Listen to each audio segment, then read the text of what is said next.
Hello everyone, welcome to ZChem chemistry classes. तो भाई class 12 chemistry chapter पहला जिसका नाम है विलेन, उसका ये हमारा लेक्चर नंबर 13 है। और इस लेक्चर में हम करने वाले हैं बहुत ही अच्छा सा टॉपिक जिसका नाम है आदर्श तथा अनादर्श विलेन। क्या करने वाले भाई? आदर्श तथा अनादर्श विलेन क्या होते हैं। और इससे पहले जितनी भी चीजें थी वो सारी चीजें हम कर चुके हैं भाई। पहले विलेन क्या होता है, विलेन के प्रकार क्या होते हैं, सांद्रता वाला टर्म, मोलरता, नॉर्मलता है, मोलंस, मोललता, ये सारी चीज कर चुके हैं, है ना। उसके बाद विलेयता पढ़ी, ठोसों की द्रव में विलेयता क्या होती है, गैसों की द्रवों में विलेयता क्या होती है, हेनरी का नियम क्या होता है, उसके अनुप्रयोग क्या होते हैं, और साथ ही साथ राउल्ट का नियम क्या होता है। भाई ये बहुत सारी इंपॉर्टेंट चीजें हम सारी चीजें पढ़ते हुए चले जाते हैं, कोई भी एक टॉपिक नहीं छोड़ा हमने एनसीईआरटी क्लास 12 से। अभी सर उसका अगला जो टॉपिक है जिसका नाम है ideal and non ideal solution, जिसको हम बोल सकते हैं आदर्श तथा अनादर्श विलेन क्या होते हैं, इसको हम बड़े ही प्यार से समझने वाले हैं भाई। क्या आदर्श और अनादर्श विलेन क्या होते हैं। भाई पहली चीज मैं आपको बता दूं, अगर आपको पढ़ना है आदर्श विलेन और अनादर्श विलेन क्या है, तो भैया इससे पहले आपको एक चीज के बारे में पता होना जरूरी है, और वो चीज है हमारी क्या, वो चीज है हमारी भैया राउल्ट का नियम। क्या चीज है भाई?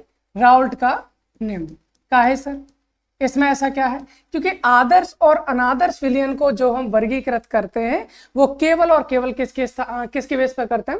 राउल्ट के नियम के बेस पे करते हैं भाई। किसके बेस पे करेंगे? राउल्ट का नियम। मतलब विलेन, अगर हम यहां से ये बोलना चाहें भाई आदर्श विलेन क्या है, अनादर्श विलेन क्या है, तो हम सीधा सीधा ऐसा बोल सकते हैं भैया। क्या बोल सकते हैं? सर हमारे पास है विलेन, ठीक है, हमारे पास क्या है, हम इस तरह से ले लेते हैं, हमारे पास विलेन है, और विलेन को दो भागों में हम वर्गीकृत कर देंगे। कितने भागों में करेंगे? दो भागों में। सर कौन कौन से दो भाग हो गए हमारे? पहला हो गया सर हमारा आदर्श विलेन, ठीक है सर, मान लिया, आपकी बात मान लेते हैं, और हम लिख देते हैं यहाँ पर आदर्श विलेन। सर एक हमारे पास आदर्श विलेन हो गया, ठीक है सर। दूसरा हमारे पास कौन सा हुआ? दूसरा हमारे पास हो गया भाई अनादर्श विलेन, अनादर्श विलेन। अब आपसे कहा जाता है कि भाई आदर्श विलेन क्या होता है, अनादर्श विलेन क्या होता है, इसके बारे में थोड़ी सी टिप्पणी कीजिए। ठीक है सर, कर लेते हैं। क्या होता है आदर्श विलेन और क्या होता है हमारा अनादर्श विलेन। कल वाले लेक्चर में यानी लास्ट वाले लेक्चर में हमने एक टॉपिक पढ़ा था, बहुत छोटा सा था, ज़्यादा नहीं, लगभग 18-19 मिनट का होगा, और जिसमें हमने बहुत सारी चीज़ें हमने वैसे भी जानी थी। तो वो टॉपिक का नाम था हमारा राउल्ट का नियम। क्या था भाई? राउल्ट का नियम। उम्मीद करता हूँ आप वो लेक्चर करके आए होंगे। अगर नहीं करके आए हो तो भाई कर लेना तो ज़्यादा बेटर रहेगा। हालांकि यहाँ पर मैं एक्सप्लेन करने की कोशिश करूंगा कि क्या होता है क्या नहीं होता है। तो भाई यहाँ पर अभी हम फिलहाल इसके बारे में बात कर लेते हैं क्या होता है भाई। विलेन हमारे दो प्रकार के होते हैं राउल्ट के नियम के आधार पर। भाई राउल्ट के नियम के आधार पर विलेन हमारे कितने प्रकार के होंगे सर? दो प्रकार के होते हैं। सर कौन से दो प्रकार के होते हैं? ऐसे विलेन जो राउल्ट के नियम का पालन करते हैं उनको हम आदर्श विलेन करेंगे, और वो विलेन जो राउल्ट के नियम का पालन नहीं करते हम उनको कहेंगे आदर्श विलेन। कहने का मतलब है भाई राउल्ट के नियम ने जो कहा, अगर वैसी सिचुएशन किसी विलेन की है तो वो हमारा आदर्श विलेन होगा। अगर वो उसके अनुसार नहीं है तो उसको हम क्या कहेंगे? अनादर्श विलेन। सर पहली लाइन क्या लिखना चाहेंगे? हम अगर डेफिनेशन लिखना चाहें आदर्श विलेन की तो हम सीधा सीधा कहेंगे सर वह विलेन जो राउल्ट के नियम का पालन करते हैं, जो राउल्ट के नियम का पालन करते हैं, राउल्ट के नियम का पालन करते हैं, उनको हम क्या कहते हैं भाई? उनको हम कहते हैं भैया, क्या कहते हैं? आदर्श विलेन। पहली बात समझ में आ गई? बहुत छोटी सी सर। अगर सर इसकी बात करें, किसकी बात करें? अनादर्श विलेन की। आप बताना सर अनादर्श विलेन क्या होंगे? अगर हम आपसे बोलना चाहें कि अनादर्श विलेन क्या होते हैं तो हम सीधा सीधा बोल सकते हैं भाई। क्या बोल सकते हैं? ऐसा विलेन, कैसा विलेन सर? वह विलेन जो राउल्ट के नियम का पालन नहीं करते, वो हमारे क्या कहलाते हैं भैया? अनादर्श विलेन। पहली बात सर हमें एक चीज समझ में नहीं आई कि राउल्ट का नियम क्या था, वो हम भूल चुके हैं। अगर आपको याद है बहुत अच्छी बात है भाई, पुरानी क्लास कर रखी है तो, और नहीं कर रही तो गलत बात है भाई, कर लीजिए, ज्यादा बेटर रहेगा। राउल्ट के नियम में हमने एक चीज जानी थी। क्या जानी थी सर? किसी भी विलेन का जो आंशिक दाब होता है उस किसी भी विलयन में किसी अवयव का जो आंशिक दाब होता है उसके शुद्ध अवस्था में वाष्प दाब और उसके मूल अंश के गुणनफल के बराबर होता है। हमने इसको ऐसे समझा था, कैसे समझा था सर, हमारे पास में ये दो विलयन अलग अलग हैं, एक ए है दूसरा बी है, दोनों को मिलाया ए बी बन के। यहाँ पर ए का अपना एक वाष्प दाब होगा उसको हम पी ए बोल दिया था, बी का एक अपना वाष्प दाब होगा उसको हम पी बी बोल दिया था। पी ए क्या है, एक आंशिक वाष्प दाब, पी बी क्या है, बी का आंशिक वाष्प दाब। हमने कहा सर पी ए क्या होगा, एक आंशिक वाष्प दाब क्या होगा, ए का आंशिक वाष्प दाब जो होगा वो ए का शुद्ध अवस्था में वाष्प दाब और उसके मूल अंश के गुणनफल के बराबर होता है, गुणनफल के बराबर होता है। उसी प्रकार बी का जो आंशिक वाष्प दाब होगा वो इसके बी के शुद्ध अवस्था में वाष्प दाब और बी के मूल अंश के गुणनफल के बराबर होता है। जब इन दोनों आंशिक वाष्प दाबों को जोड़ देंगे तो हमारा कुल वाष्प दाब जो होता है, जो हमारा कुल वाष्प दाब होता है दोनों आंशिक वाष्प दाबों के बराबर होता है, दोनों आंशिक वाष्प दाबों के बराबर होता है। उम्मीद करता हूं कल वाली क्लास आपने देखी होगी जिससे कि हमारा बहुत अच्छे से ये लेक्चर भी आपको समझ में आएगा। कुल वाष्प दाब ये हो गया हमारा, किसके अनुसार भैया, राउल्ट के नियम के अनुसार। यानी कि सर हम ये कहना चाह रहे हैं, सर क्या कहना चाह रहे हैं कि इसने कहा कि विलयन सर हमारे दो प्रकार के हुए राउल्ट के नियम के अनुसार। क्या, जो राउल्ट के नियम का पालन करते हैं वो आदर्श विलयन और जो नहीं करते वो अनादर्श विलयन। सर अगर पालन कर रहे हैं इसका मतलब तो सीधा सीधा ये हो गया कि जो कुल वाष्प दाब था, पूरे विलयन का जो कुल वाष्प दाब था वो उसके P A naught into X A plus P V naught into X B के बराबर होगा, हम कहेंगे सर बिल्कुल होगा, सही बात है भाई। जो कुल वाष्प दाब है वो उनके आंशिक वाष्प दाबों के योगफल के बराबर होगा, नहीं होगा, बिल्कुल। हमने कल वाली क्लास से रिलेट कर रहे हैं बिल्कुल हम, है ना। आगे बात करते हैं सर अनादर्श विलयन की, आगे बात कर लेते हैं हम अनादर्श विलयन की। सर अनादर्श विलयन क्या होंगे, सीधे सीधे बोल तो दिया, क्या बोल दिया सर, जो कुल वाष्प दाब होगा वो बराबर होना चाहिए क्या, P A naught into X A K plus P V naught into X B K. हम कहेंगे सर बिल्कुल नहीं होना चाहिए, काहे, अगर हो गया बराबर तो वो तो राउल्ट के नियम का पालन कर जाएगा ना, यानी हम कहें सर आदर्श विलयन क्या होते हैं, जो राउल्ट के नियम का पालन करते हैं, अर्थात कुल वाष्प दाब जो होगा उनके अवयवों के आंशिक वाष्प दाब के बराबर होगा। लेकिन अगर हम यहाँ बात करें भाई अनादर्श विलयन राउल्ट के नियम का पालन नहीं करते क्योंकि उनका जो कुल वाष्प दाब होता है अवयवों के आंशिक वाष्प दाबों के योगफल के बराबर नहीं होता। उम्मीद करता हूं इतनी बात आपको समझ में आ गई होगी। चलिए सर और कोई तरीका है, और क्या बोल सकते हैं भाई, एक चीज देखो, जब हमने विलयन मिलाया, वहीं से चलते हैं वापस से यहीं पर आ जाते हैं जो हमने कल पढ़ा था ना, बिल्कुल, क्योंकि बहुत अच्छी चीज है ये। आगे सर अभी देखिए, ए को हमने मिलाया, बी को हमने मिलाया, जब ए और बी को आपस में मिला रहे हैं, दोनों आपस में मिल रहे हैं, हो सकता है यहां से हीट निकले या हो सकता है यहां पर हीट आपको देनी पड़े, लेकिन भैया आदर्श विलयन कहते हैं भैया हम हीट का कोई चेंज नहीं करेंगे, अगर हीट निकल रही है उतनी देनी पड़ी। कहने का मतलब ये, इसमें आप जब मिलाओगे, इनको दोनों को मिक्स करोगे तो मिक्स करने पर ना तो कोई हीट निकलेगी और ना ही कोई हीट देनी पड़ेगी। यानी कि कहने का मतलब ये है भाई यहां पर जो एंथैल्पी परिवर्तन होगा, उसका मान होगा शून्य। किसका मान भैया, एंथैल्पी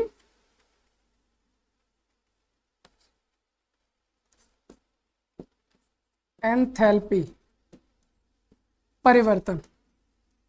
एंथैल्पी परिवर्तन का मतलब है ऊष्मा का परिवर्तन। यहां पर यानी कि जो ऊष्मा निकलेगी या दी जाएगी, जब आप आदर्श विलयन ये कहता भाई आपने ए लिया आपने बी लिया, दोनों को मिला दिए, ना तो यहां से कोई ऊष्मा निकलेगी और ना ही ये ऊष्मा को ग्रहण करेंगे।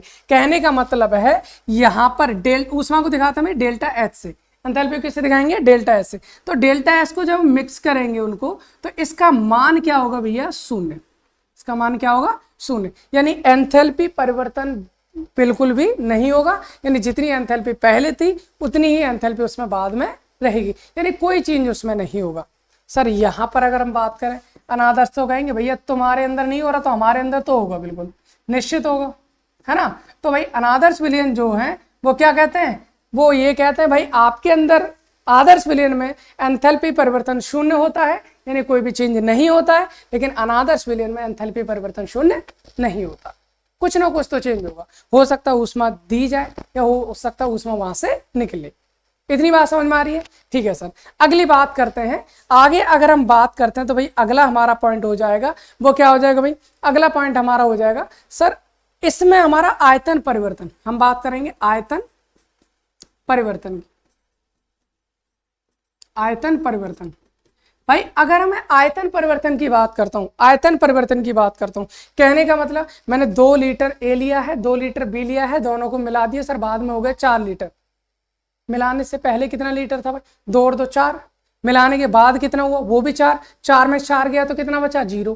कहने का मतलब आयतन में भी कोई परिवर्तन नहीं हो रहा है। अगर मिलाने के बाद आयतन में भी कोई परिवर्तन नहीं हो रहा है, डेल्टा वी मिक्सिंग बराबर कितना होगा भैया? 0। अगर आयतन में भी कोई चेंज नहीं हो रहा है उसे हम बोलेंगे आदर्श विलयन। और अगर आयतन में चेंज हो रहा है, भाई जितने भी हमारे अनादर्श विलयन है वहां पर आयतन परिवर्तन का मान भी शून्य नहीं होता है, यानी वहां पर कुछ ना कुछ आपका आयतन में भी परिवर्तन होगा। इतनी बात मुझे लगता है आपको समझ में आ रही होगी। अब इसके अलावा एक और लास्ट पॉइंट हम जानते हैं इसके बारे में, हम कंपैरेटिवली स्टडी करने की कोशिश करें ताकि आपको अच्छे से चीजें समझ में आए, है ना। अच्छा एक चीज समझो, क्या समझेंगे भाई? यहाँ पर आ जाओ, कहाँ पर? पहले वाले यहाँ। अभी एक चीज देखो भाई, यहाँ पर ए है, ये हमने ए लिया है, ये हमने बी लिया है, दोनों को मिलाया ए बी बना दिए। भाई यहाँ पर जो ए है उनमें ए और ए के बीच में अन्योन्य क्रियाएं होंगी, भाई अट्रैक्शन फोर्स हो, रिपल्सन फोर्स हो, जो भी आपस में इंटरेक्शन हो रहा है वो ए और ए के बीच में तो होगा, क्योंकि इसमें तो केवल ए है। यहां बात करेंगे तो कहां हो रहा है भाई? ये बी और बी के बीच में हो रहा है। अगर मैं ए बी विलयन बन गया तो यहाँ किस किस के बीच होगा भैया? ए और बी के बीच होगा।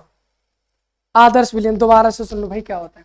हमने कहा सर आदर्श विलयन वो विलयन होते हैं जो राउल्ट के नियम का पालन करते हैं, और राउल्ट के नियम का पालन इसलिए करते हैं क्योंकि उनका कुल वाष्पदाब जो होगा उनके आंशिक वाष्पदाबों के योगफल के बराबर होता है। इनमें सर जब हम इनको आपस में मिलाते हैं ना तो इसमें कोई एंथैल्पी का परिवर्तन होता है, ना ही कोई आयतन का परिवर्तन होता है। इसका मतलब सर इसमें तो कोई इंटरेक्शन होगी नहीं।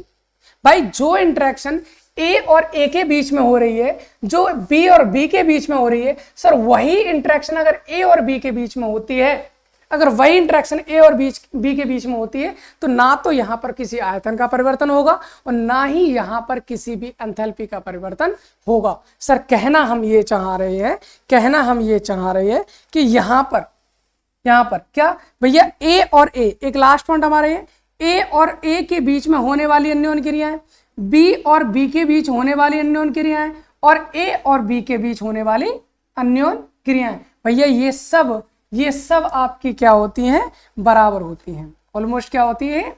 बराबर होती हैं अन्योन्य क्रियाएं। उम्मीद करता हूं बात आपको समझ में आ रही होगी। भाई ना तो ए के बीच में जो भी अट्रैक्शन हो रहा है, बी के बीच में जो भी अट्रैक्शन हो रहा है, मिलाया ए बी के बीच में उतना ही अट्रैक्शन हो रहा है। तो जब उतना ही सब कुछ फोर्सेज हमारी सेम है तो ना तो भैया उसमें हमारा एंथैल्पी परिवर्तन होगा, ना ही हमारा आयतन परिवर्तन होगा, और जब ना ही कोई परिवर्तन है नहीं तो जितना दाब है वो टोटल को जोड़ दो, टोटल आपको निकल आएगा। और इसी को हम कहते हैं राउल्ट के नियम को फॉलो कर रहा है, तो भाई इसी को हम क्या कहेंगे? आदर्श विलयन। उम्मीद करता हूं आपको समझ में आ रहा होगा। सर अनादर्श विलयन में क्या होगा? अनादर्श विलयन में क्या होगा भैया? जो ए और ए के बीच में होने वाला अट्रैक्शन है या इंट्रैक्शन है वो बी और बी के बराबर नहीं होगा, और बी और बी के बीच में होने वाला वो ए और बी के बराबर नहीं होगा। कहने का मतलब ये आपस में किसी के बराबर नहीं होंगे, है ना। तो ये है हमारा अनादर्श विलयन। उम्मीद करता हूँ आदर्श विलयन क्या होता है ये समझ में आया होगा, अनादर्श विलयन क्या होता है ये भी समझ में आया होगा। इनको ना हम एक काम करते हैं, इनको हम एक ग्राफ से समझते हैं कि आदर्श विलयन क्या होता है और अनादर्श विलयन का ग्राफ हम कैसे बनाएंगे। देखिए भाई बड़े प्यार से सिंपल सा एक ग्राफ बनाते हैं।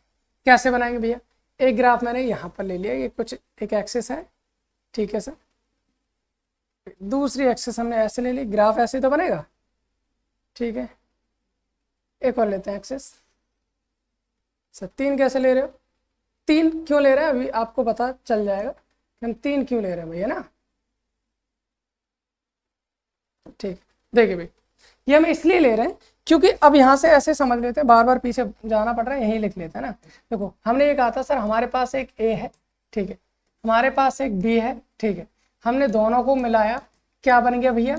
हमारे पास बन गया ए बी, ये तो बताया था। भाई इसमें ए बी विलयन जो बना है, यहाँ पर ए का अपना एक वास्तव होगा, आंशिक वास्तव, उसे हम पी ए से दिखाते हैं। बी का अपना एक होता है, उसे हम पी बी से दिखाएंगे। यहाँ पर ए के मोलन्स एक्स ए हो जाएंगे, यहाँ पर बी के मोलन्स एक्स बी हो जाएंगे। यहाँ पर ए का खुद का अपना वास्तव होगा प्योर स्टेट में, उसे हम पी ए नॉट कहेंगे। यहाँ पर जो होगा उसको हम क्या कहेंगे, पी बी नोट करेंगे। भाई ये चीजें नई नहीं है, ये चीजें नई नहीं है, ये हमने लास्ट लेक्चर में पूरी तरह से कर लिया है, बहुत अच्छे से किया था, सही है। अब एक चीज देखो भाई, हमें जो ग्राफ बनाना है इसको हम कैसे बनाएंगे भैया, बहुत अच्छे से बनाएंगे। यहां पर आपको क्या लेके चलना भैया, ए, यहां ले लो आप ए, और इस वाले पर आप ले लो बी, क्योंकि भाई दो कंपोनेंट ले रहे हैं, एक ए और दूसरा बी। इस वाली ये जो एक्सिस है इधर की साइड आपको लेना है वाष्प दाब, क्या लेना है आपको, वाष्प दाब, और इधर आपको लेना है मोल अंश, इधर आप ले लेंगे मोल अंश को, इधर वास्तव आप ले लो, इधर मोल अंश ले लो। बहुत ही प्यार से ढंग से समझेंगे और बहुत ही अच्छा सा ग्राफ हमारा ये हमसे हमारा बनता है। देखिए एक चीज देखो भाई, हमने क्या इधर वास्तव लिया, यहाँ पर मोल अंश ले लिया। ये वाली एक्सिस क्या बताएगी, ये बताती है हमारी प्योर ए को, और ये बताएगी हमारी प्योर बी को, और जैसे जैसे बीच में आएंगे दोनों चीज मिलती चली जाएंगी। कैसे, अब जब हमारा प्योर ए था, जब भाई प्योर ए था, उसका कोई ना कोई वास्तव होगा, बिल्कुल था सर, क्या था, पी ए नॉट। हम इसको इतना मान लेते हैं कि यहाँ पर जो वास्तव है ये हमारा क्या है, पी ए नॉट है, ए का शुद्ध अवस्था में वास्तव। सर जब प्योर बी था तो वहां पर बी का भी तो कोई ना कोई शुद्ध अवस्था में वास्तव था, बिल्कुल था सर, कितना था, पीवी नॉट। सर हमारा पीवी नॉट होगा, यहां पर मान लेते हैं, इससे आप ऊपर भी मान सकते हैं, नीचे भी मान सकते हैं, कितना भी मान सकते हैं, हमने अपनी तरफ से ले लिया है। यहां पर ये हमारा क्या हो गया, पीवी नॉट। भाई हमने एक चीज पढ़ी थी जब हमने मोल अंश पढ़ा था कि सर जितने भी अवयव हमारे विलयन में होते हैं, अगर उनके सबके मोल अंश को आपस में जोड़ दिया जाए तो वो सदैव कितने के बराबर होता है भैया, 1 के बराबर होता है। तो यहाँ पर ए बी दोनों है, ए और बी को दोनों को जोड़ देंगे तो कितने के बराबर हो जाएगा, 1 के बराबर। यहाँ पर देखो, यहाँ पर तो केवल एक ही है भैया, एक है, बी तो है नहीं, इसका मतलब एक है तो ए के मोल अंश तो यहाँ पर 1 हो जाएंगे। वैसे ही यहाँ पर केवल बी है तो यहाँ पर बी के मोल अंश 1 हो जाएंगे, यानी मोल अंश कभी भी एक से ज्यादा नहीं होते, केवल एक होते हैं। तो यहाँ पर दो चीजें तो दोनों के मिलकर एक होंगे, यहाँ पर एक अकेला ए है तो अकेले ए के 1 हो जाएंगे। तो यहाँ पर एक चीज देखिए भैया, यहाँ पर एक चीज देखिए और बहुत अच्छी सी, क्या है वो, यहाँ पर केवल इस लाइन पर केवल हमने ए को दिखाया है, तो ए का शुद्ध अवस्था में वास्तव इतना है, तो उस केस में उसका मोल अंश कितना होगा भैया, 1। तो यहाँ पर ए के मोल अंश तो 1 हो जाएंगे ना, क्योंकि सर यहाँ पर बी तो है नहीं, तो बी नहीं है तो यहाँ पर बी के मोल अंश हो जाएंगे 0। भाई इस लाइन पर हमने लिया है ए को, ठीक है, ए का शुद्ध अवस्था में वास्तव है पी नॉट ए, हमने उसको मान लिया है। तो इस लाइन पर जब शुद्ध ए है हमारा तो वहां पर ए के मोल अंश 1 हो जाएंगे, तो बी तो है ही नहीं ना, बी नहीं है तो बी के मोल अंश हो गए 0।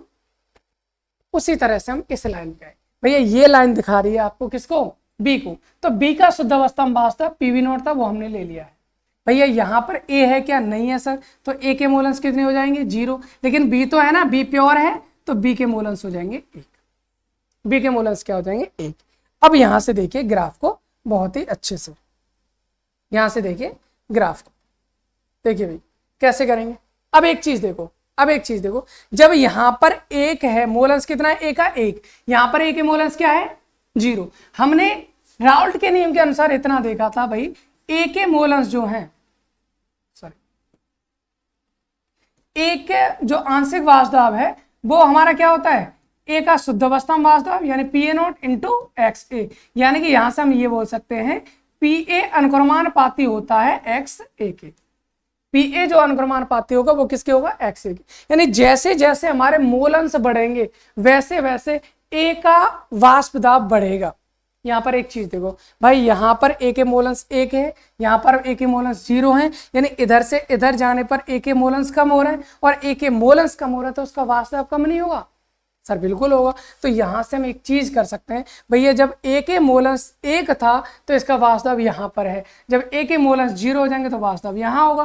कहने का मतलब जैसे जैसे इधर से हम इधर जाते हैं, इधर से इधर जाते हैं, इनका वास्तव क्या होता है, कम होता चला जाता है, और इस पॉइंट पर आकर हो जाएगा 0, यानी कि 0। सर इसी तरह से यहां पर बी के मोल अंश कितने हो गए, 0, यहां पर बी के क्या 1, यानी इधर से इधर जाने पे बी के मोल अंश बढ़ रहे हैं, तो बी का वास्तव क्या होगा भैया, बढ़ता, बी का वास्तव क्या होगा हमारा, बढ़ता जाएगा। उम्मीद करता हूं इतनी बात आपको समझ में आ रही होगी। सर ये लाइन क्या दिखा रही है? ये जो लाइन है ना हमारी, ये वाली लाइन, ये दिखा रही है PA बराबर होता है हमारा PA नॉट इंटू XA, और ये वाली जो लाइन दिखा रही है वो दिखा रही है PB बराबर होता है हमारा PB नॉट इंटू XB। उम्मीद करता हूं इतनी बात आपको समझ में आ रही होगी कि हमारा किस तरह से हमारा बनना है। तो ये हमने दोनों को चीजें मिला ली। अब मैं देखता हूँ राउल्ट लॉ के अकॉर्डिंग, अगर मैं दोनों के आंशिक वास्तव को जोड़ दूं, अगर मैं दोनों के आंशिक वास्तवों को जोड़ दूं, मेरा कुल वास्तव निकल आता है। यानी इस पॉइंट को अगर मैं इस पॉइंट से ऐड कर देता हूं, इस पॉइंट को इस पॉइंट से ऐड कर देता हूं, तो भैया ये निकल आता है मेरा कुल वाष्प दाब, जो किसके बराबर होता है? इन दोनों के बराबर होगा, यानी कि PA not into XA plus PB not into XB, PB not into XB। तो ये हमारा आदर्श विलयन का एक ग्राफ बन जाता है। दोबारा से समझ लो भाई करना क्या है। हमने क्या सर, हम एक ग्राफ बनाएंगे तो हमें दो एक्सिस लेनी पड़ेंगी, एक पर हम A को ले लेंगे, दूसरे पर हम B को ले लेंगे। A का शुद्ध अवस्था वास्तव PA नॉट है, हमने PA नॉट मान लिया है। B का शुद्ध अवस्था में PB नॉट है, हमने PB नॉट मान लिया है। इधर A हमारा शुद्ध है तो A के मोलन से 1 हो जाएंगे, B के 0। यहाँ पर B शुद्ध है तो B के मोलन से 1 हो जाएंगे, A के 0। जैसे जैसे यहाँ पर A के मोलन्स घट रहे हैं इसका वास्तव कम होगा, जैसे जैसे यहाँ पे B के मोलन्स बढ़ रहे हैं इसका वास्तव बढ़ता जाएगा। इन दोनों को जोड़ दो, कुल वास्तव निकल आएगा। यही हमारा राउल्ट का नियम होता है, और ये राउल्ट के नियम के अनुसार आदर्श विलयन का ग्राफ हो जाएगा। ये किसका ग्राफ हो गया हमारा? ये ग्राफ हमारा हो जाता है आदर्श विलयन के, आदर्श विलयन के लिए। उम्मीद करता हूं इतनी बात आपको समझ में आई होगी। चलिए सर, अभी हम एक बार फिर से देख लेते हैं कि आदर्श विलयन क्या होता है, फिर हम अनादर्श विलयन को डिटेल में पढ़ेंगे, क्योंकि अनादर्श विलयन हमारे दो प्रकार के होते हैं। वो कौन कौन से होते हैं, कैसे कैसे होते हैं, अभी जान लेते हैं। बहुत छोटा सा टॉपिक है। आदर्श विलयन क्या होते हैं? वे विलयन जो राउल्ट के नियम का पालन करते हैं अनादर्श विलयन होते हैं, जो नहीं करते अनादर्श विलयन होते हैं।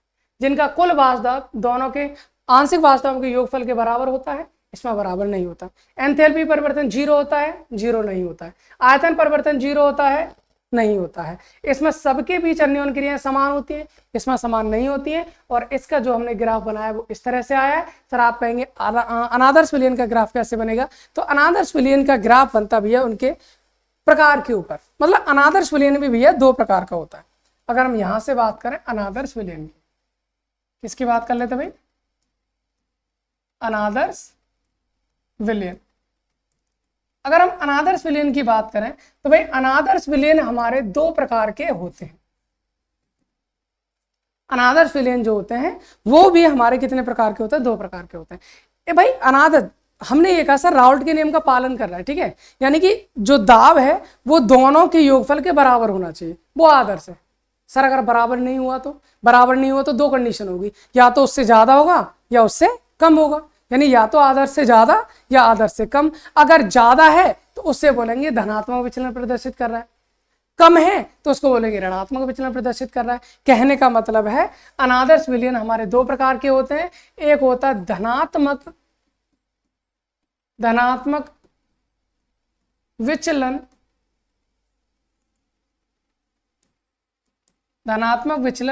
प्रदर्शित करने वाला अनादर्श विलयन, सही है। और दूसरा कौन सा होता है? ऋणात्मक विचलन प्रदर्शित करने वाला अनादर्श विलयन। आप लिख सकते हो पूरा, मैं इतना लिख रहा हूं, है ना भाई? धनात्मक विचलन प्रदर्शित करने वाला अनादर्श विलयन और एक ऋणात्मक विचलन प्रदर्शित करने वाला अनादर्श विलयन। सर क्या होते हैं बताइए? इसके भी पॉइंट लिख लेते हैं भाई, इसके भी पॉइंट लिख लेते हैं। पहला पॉइंट क्या भाई? दोनों अनादर्श विलयन है तो राउल्ट के नियम का तो पालन करेंगे नहीं। अब पालन नहीं करेंगे तो हमने सर ये कहा था कि अनादर्श विलयन में पालन नहीं कर रहे तो जो कुल वास्तव है अनादर्श विलयन में वो बराबर नहीं होता। किसके? PA not into XA plus PB not into XB के। ये बराबर नहीं होता तो 2 कंडीशन होती है, या तो ज्यादा होगा या फिर कम होगा। तो इस वाले केस में भैया कुल वास्तव जो होता है वो ज्यादा होता है PA not into XA plus PB not into XB। कैसे याद रखेंगे सर?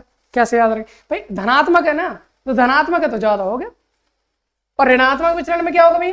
ऋणात्मक विचलन में जो कुल वास्तव होगा वो हमारा क्या हो जाएगा भाई? वो हमारा क्या हो जाएगा? कम हो जाता है PA not into XA plus PB not into XB से। उम्मीद करता हूं कि पहला पॉइंट आपको समझ में आ गया। सर दूसरे पॉइंट की ओर चलिए, दूसरे पॉइंट की ओर चलते हैं। दूसरा पॉइंट क्या है सर?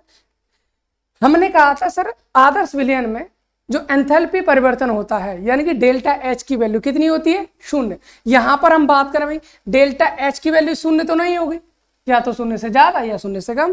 भाई डेल्टा एच की वैल्यू यहां पर क्या होती है हमारी? पॉजिटिव होती है। डेल्टा एच की वैल्यू क्या होगी? पॉजिटिव। पॉजिटिव का मतलब है delta H mixing will be greater than zero. भाई जीरो से क्या होगी? ज्यादा होगी। अगर वही चीज हम ऋणात्मक में बात करें, वही चीज हम ऋणात्मक में बात करें तो यहां पर डेल्टा एच की वैल्यू हो जाएगी हमारी नेगेटिव, अर्थात हम बोल सकते हैं sir delta H mixing is less than zero. भाई धनात्मक है बढ़ेगा, ऋणात्मक है घटेगा, यही चीज मान लीजिए बस। इसी तरह से अगला, अगर सर हम आयतन परिवर्तन की बात करें तो आयतन परिवर्तन भी यहां पर क्या होगा? धनात्मक होगा। मतलब डेल्टा वी मिक्सिंग की वैल्यू जो होगी वो क्या होगी भाई? Greater than zero. और सर यहां बात करें तो यहां पर आयतन परिवर्तन क्या हो जाएगा हमारा? यहां पर आयतन परिवर्तन क्या हो जाएगा हमारा? नेगेटिव। अर्थात delta we mixing will be less than zero. ये सब पॉइंट वहीं से भाई क्या है हमारा? आदर्श है तो सब जीरो होगा, ये धनात्मक है तो धनात्मक, ऋणात्मक है तो ऋणात्मक। सही है। अगला और लास्ट पॉइंट अन्योन्य क्रियाओं के बेस पर, इसको थोड़ा सा समझते हैं। आदर्श विलयन कब था भाई? आदर्श विलयन में ये कहा था यहां पर होने वाली ए और ए के बीच क्या अन्योन्य क्रिया है? यहां पर होती है बी और बी के बीच अन्योन्य क्रिया है। यहां पर कौन सी होती है? ए और बी के बीच होने वाली अन्योन्य क्रिया। अगर ये सब एक जैसे, सब में अन्योन्य क्रिया बराबर हो रही है, आदर्श विलयन बन जाएगा भैया। लेकिन अगर बराबर नहीं है तो या तो ज्यादा होंगे या कम होंगे, वो हमारे अनादर्श विलयन होते हैं। अब सर किस में कितनी होंगी? यहां पर हम कह रहे हैं सर धनात्मक विचलन है। धनात्मक का मतलब क्या? दाब बढ़ रहा है, दाब बढ़ रहा है तो गैसें फैलनी होंगी। भाई गैस फैलेंगी कब फैलेंगी? या गैसें या विलयन हम बोल सकते हैं फैलेंगी। इसका मतलब ए और बी क्या कर रहा है? फैल रहा है। अगर ए और बी फैल रहा है इसका मतलब ए और बी के बीच होने वाला आकर्षण बल, तो कम होगा तभी तो फैलेंगी। इसका मतलब यहां से एक चीज हमें क्लियर हो जाती है, भैया धनात्मक विचलन वाले में हमारा दाब कब ज्यादा होगा? जब ए और बी के बीच होने वाली अन्योन्य क्रियाएं कम होती हैं ए और ए के बीच और बी और बी के बीच। भैया अगर इससे कम होंगी तो गैसें फैलेंगी तो दाब ज्यादा होगा। सेम कहानी यहां पर कर सकते हैं। भैया ये ऋणात्मक है ना, ऋणात्मक विचलन मतलब सिकुड़ रही तो आकर्षण बल ज्यादा होगा, यानी यहां पर ए और बी के बीच होने वाला अट्रैक्शन फोर्स या फिर इंट्रैक्शन फोर्स हमारा क्या होता है? ज्यादा होता है ए और ए के बीच होने वाली और बी के बीच होने वाली इंट्रैक्शन से। उम्मीद करता हूं कि इतनी बात आपको समझ में आ गई होगी कि ऋणात्मक विचलन प्रदर्शित करने वाले अनादर्श विलयन क्या होते हैं और धनात्मक विचलन प्रदर्शित करने वाले अनादर्श विलयन क्या होते हैं। अब हमको एक काम करना है, इन दोनों के भी इस तरह से ग्राफ से हम समझ लेते हैं कि ग्राफ से हम कैसे समझेंगे। अब इसको हटा देता हूं, इसकी आवश्यकता अब हमें नहीं है। ग्राफ बनाते भाई, बनाइए चलिए सर। यहां पर हम किसका बनाएंगे? जो धनात्मक विचलन प्रदर्शित करेगा उसका, और यहां पर हम बनाएंगे जो ऋणात्मक विचलन प्रदर्शित करेगा उसका। सही है? ओके सर, बना लेते हैं फिर। चलिए यहाँ पर थोड़ा सा एक काम करते हैं, बीच में एक सेपरेशन डाल देते हैं जिससे चीजें थोड़ी सी, इसको डाल देते हैं आज थोड़ा है आपको पता रहे। ठीक, ये तो इस साइड हो गया हमारा आदर्श विलयन। यहाँ हम बात करेंगे अनादर्श के धनात्मक वाले की, इधर हम बात कर लेंगे अनादर्श के ऋणात्मक वाले। सही है? ओके चलिए भैया, इसको मैं थोड़ा सा, क्योंकि बार बार बनाएंगे नहीं, टाइम हमारे पास इतना होता नहीं, आप भी बिजी बहुत ज़्यादा रहते हो, इसलिए टाइम का हम थोड़ा सा सदुपयोग कर लेते हैं। इसको हम इस तरह से कॉपी कर लेते हैं पहले, है ना। एक मिनट बस हो गया, है ना। ओके, एक और करें भाई, इसको भी तो ज़रूरत है।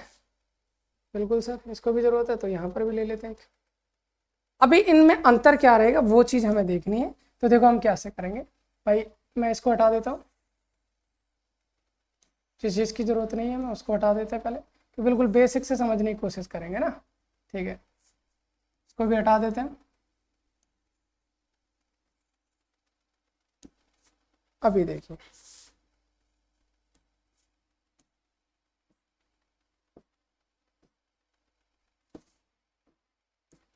कहानी हमारी अब तक वही है, कहानी हमारी अब तक वही है, इसमें कोई भी प्रॉब्लम नहीं है।